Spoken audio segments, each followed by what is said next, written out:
Bismillah, wassalatu wassalamu ala rasulillah. Mes frères et sœurs, assalamu alaikum. Ramadan Mubarak. Je m'appelle Monder Labidi et je vais vous parler du Waqf Let's Boys.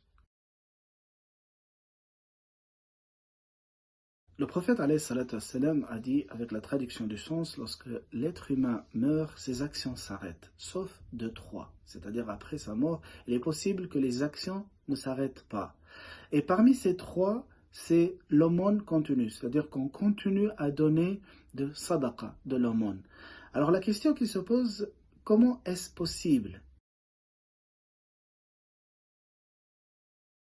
Le waqf est une idée exceptionnelle et géniale pour faire le bien. Nous possédons tous des biens ici sur terre et nous savons bien que tout ça, ça doit rester ici. On ne pourra rien prendre avec nous lorsqu'on sera debout devant Allah subhanahu wa ta'ala, sauf ce qu'on fait et sauf ce qu'on donne fi sabilillah, au nom d'Allah subhanahu wa ta'ala. Mais pour pouvoir faire cela, il y a plusieurs conditions qui doivent être regroupées. Avoir des biens déjà, avoir assez, et avoir la foi assez forte pour le faire et la situation adéquate pour aussi le faire. Mais juste après, tout s'arrête. C'est-à-dire, il faut après attendre un certain temps pour que ça se répète. Et des fois, ça risque de durer longtemps que l'on puisse faire encore un bon don fi sabilillah. Et le waqf, il vient pour résoudre ce problème. En fait, pour mettre un système automatique avec lequel il va maintenir une continuité de donner le bien. Et ça ne dépend plus de nous. C'est-à-dire, ça ne dépend plus de ce que j'ai encore de l'argent ou non. Est-ce que j'ai encore la foi assez forte pour donner fi sabilillah?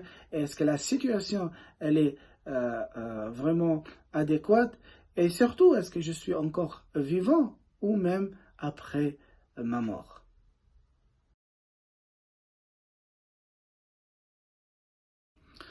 Alors, je vous donne un exemple. Imaginons que vous avez un commerce ou un terrain où vous avez tout simplement participé à mettre un terrain ou un commerce dans un waqf et ce bien va distribuer ses bénéfices fi sabilillah, au nom d'Allah. Alors, d'un côté, vous avez mis en place un système automatique qui va propager le bien d'une façon contenue, et de l'autre côté, vous allez gagner des bienfaits, des hasanat, d'une façon aussi contenue.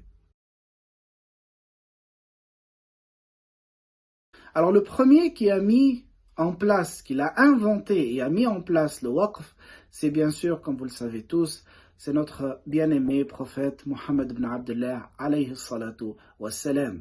Et pour la petite histoire, un des compagnons du prophète alayhi salatu wassalam, au nom de Mukhayriq, c'est un juif qui s'est converti juste avant la bataille de Uhud, et même il est mort pendant cette bataille en martyr, a laissé 7 terrains, 7 jardins au prophète alayhi salatu wassalam. Et là, le prophète, il a inventé le premier waqf en mettant ces terrains à la disposition des pauvres et des nécessiteux. Comment? En consacrant tous les bénéfices que ces terrains font pour aider ces pauvres et ces nécessiteux.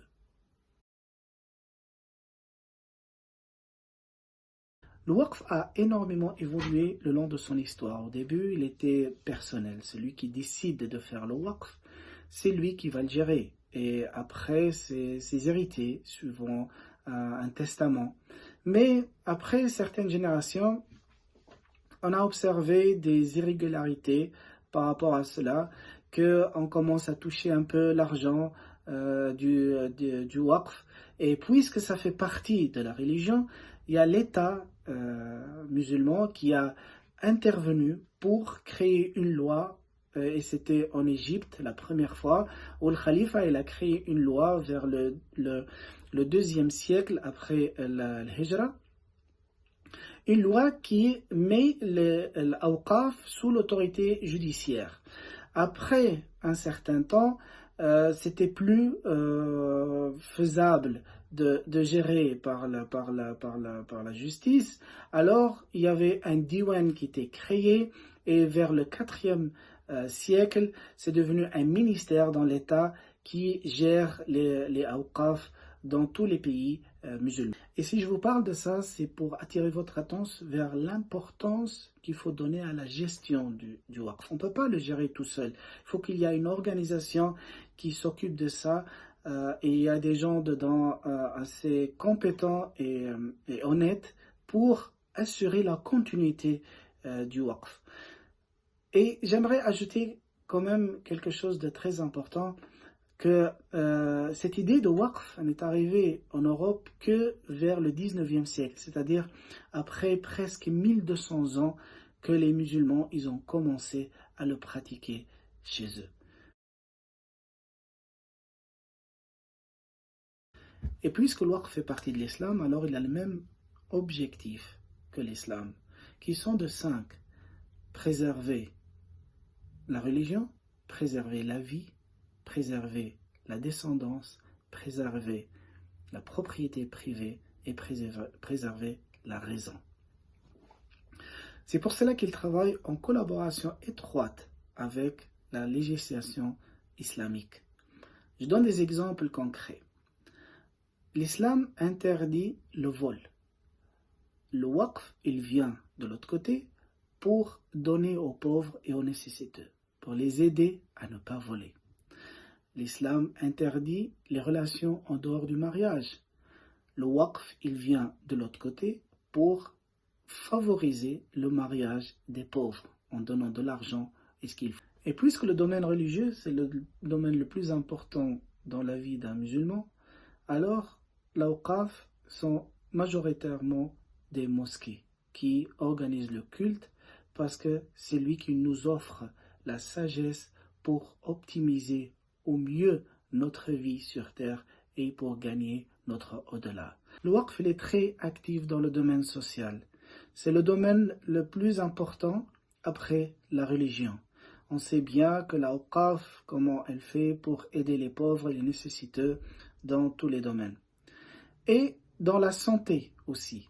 Le waqf, elle est très active. Et on sait bien que le premier hôpital qui a existé dans le monde, et quand je dis hôpital avec la configuration moderne, c'est-à-dire un établissement ouvert au public qui accueille des malades pour qu'ils soient traités par du personnel qualifié. Ça, cette conception, la première fois, elle est apparue à Damas, en Syrie contemporaine, et c'était un waqf que les musulmans ils ont fait. Le domaine de la science était aussi beaucoup visé par le waqf, car vous savez bien l'importance de la science dans la religion musulmane et ce qu'Allah subhanahu wa ta'ala a donné d'importance pour la science. Alors c'est pour cela qu'on a observé la création des premières écoles dans le monde musulman, c'était des awqaf. Et l'université, la plus ancienne université qui se trouve dans le monde entier est musulmane, a été créée par un waqf, et aussi les cités universitaires pour aider les étudiants qui viennent de loin, ainsi que les étudiants pauvres tout simplement, qui n'ont pas les moyens pour faire leurs études. En conclusion, le waqf est un système très complémentaire qui offre une vie agréable et équilibrée à l'être humain. C'est parmi les plus belles choses que l'islam a offert à l'humanité. Ça, c'est nos ancêtres, ce qu'ils ont fait et ce qu'ils ont développé. Et nous, on devrait continuer avec ce qu'ils ont commencé. Ibn Battuta, le grand voyageur et explorateur musulman, a beaucoup écrit sur les awqaf qu'il a observés dans le monde musulman. Et à part les awqaf standards qui aident les pauvres et les orphelins ainsi que les malades, il a observé des awqaf très étonnants, des awqaf bien précis, qui témoignent de la perfection et de la efficacité de ce waqf. Alors, je vais vous citer 3 exemples. Le premier, c'est le waqf de la porcelaine. Lorsqu'un enfant casse de la porcelaine à la maison pour qu'il ne soit pas puni par son père ou sa mère, alors il y a un waqf spécial qui peut le compenser. Ce qu'il a cassé, il lui donne de l'argent pour qu'il achète un autre verre ou une autre assiette. Il y avait aussi un autre waqf qui est apparu en Tunisie, ça s'appelle le waqf des poissons. En fait, en Tunisie, il y avait un genre de poisson qui est saisonnier, qui est très bon, mais il devient très vite cher lorsque la saison est finie. Et pour que les pauvres puissent toujours accéder à ça, alors il y a eu un waqf qui achète les poissons chers et les vend avec des prix réduits pour qu'ils soient accessibles aux pauvres aussi. Et le dernier waqf que je voulais vous parler, c'est le waqf de tromperie des malades. Oui, c'est pour tromper les malades. En fait, les hôpitaux, ils étaient tellement développés dans ce temps-là qu'ils ont compris que l'état psychologique du malade aide beaucoup à la guérison. C'est pour cela qu'ils ont créé un waqf qui va donner un salaire à des acteurs. Eux, ils vont se déplacer dans les hôpitaux et se mettre pas loin du malade et parler entre eux comme si lui, il n'entend pas, mais ils le font exprès pour que le malade les entende. Et après, eux, ils commencent à parler de lui en disant « Ouais, tu te rappelles de celui-là, quand ils l'ont ramené, il n'était pas bien, mais regarde maintenant, il est beaucoup mieux. » Et ça remonte le moral au malade, il l'aide vraiment à guérir. Et même rentrer en discussion après avec lui pour le remonter le moral, pour qu'il puisse guérir plus vite. Regardez le waqf où il a pu arriver. Il était tellement en avance sur son temps et tellement bénéfique pour tout le monde, c'est-à-dire pour l'être humain lui-même qui le met en place et c'est lui qui va bénéficier de ça et même ceux qui sont à l'extérieur qui vont apprendre de ça et qui vont l'appliquer chez eux. C'est pour cela que je vous invite vraiment à être nombreux à soutenir notre waqf qui existe maintenant au Luxembourg. Bien sûr, notre waqf il est un peu différent de ce que je viens de citer. Dans les prochaines vidéos, il y aura les frères qui vont vous expliquer comment le faire ici au Luxembourg pour qu'il soit aussi bénéfique. Barakallahu fikum, j'espère que je n'étais pas trop long et je vous dis Ramadan Mubarak. Assalamu alaikum.